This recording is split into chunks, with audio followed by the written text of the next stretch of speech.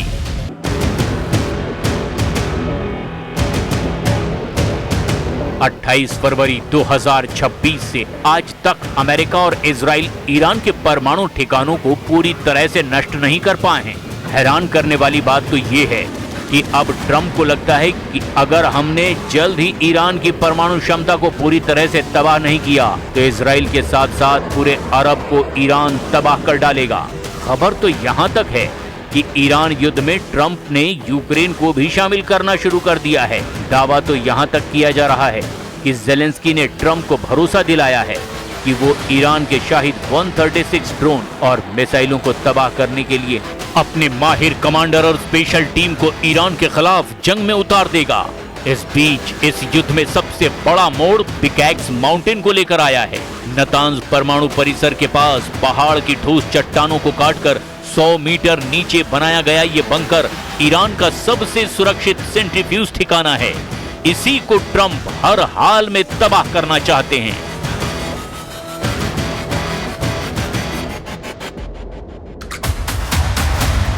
Washington में राष्ट्रपति Trump ने 2 टूक कहा है कि हम बहुत जल्द उस इलाके यानी कि पिकैक्स माउंटेन पर भारी प्रहार करने जा रहे हैं।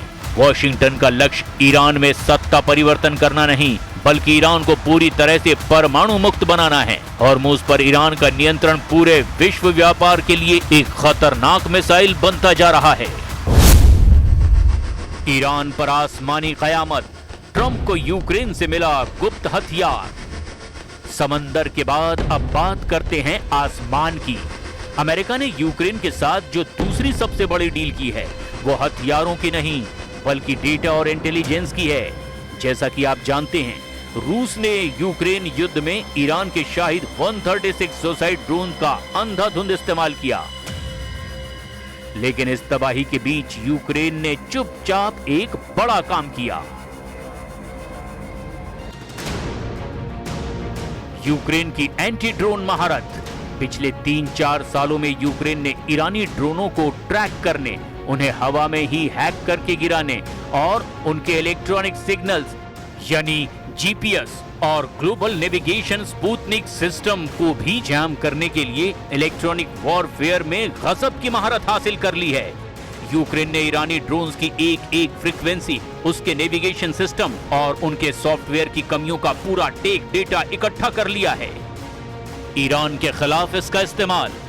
रक्षा विश्लेषकों का मानना है कि अब अमेरिका और उसके सहयोगियों विशेषकर इजराइल ने यूक्रेन युद्ध से मिले इसी एंटी ड्रोन इंटेलिजेंस और जैमिंग टेक डेटा का इस्तेमाल मिडिल ईस्ट में शुरू कर दिया है।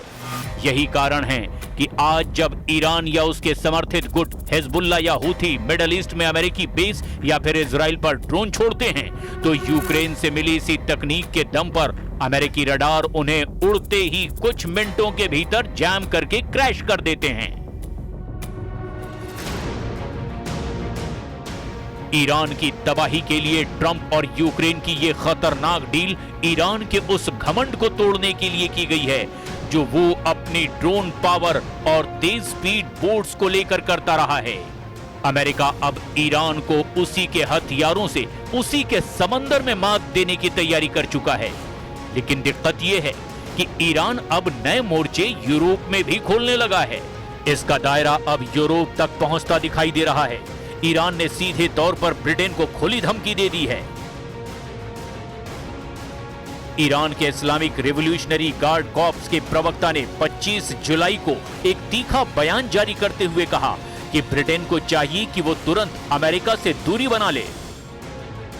अगर ब्रिटेन ने अमेरिकी बॉम्बर विमानों को अपनी एयरफील्ड्स का इस्तेमाल करने दिया या फिर इस युद्ध में अमेरिका का साथ दिया तो ब्रिटेन सीधे तौर पर ईरानी मिसाइलों का वैध और पक्का निशाना बन जाएगा।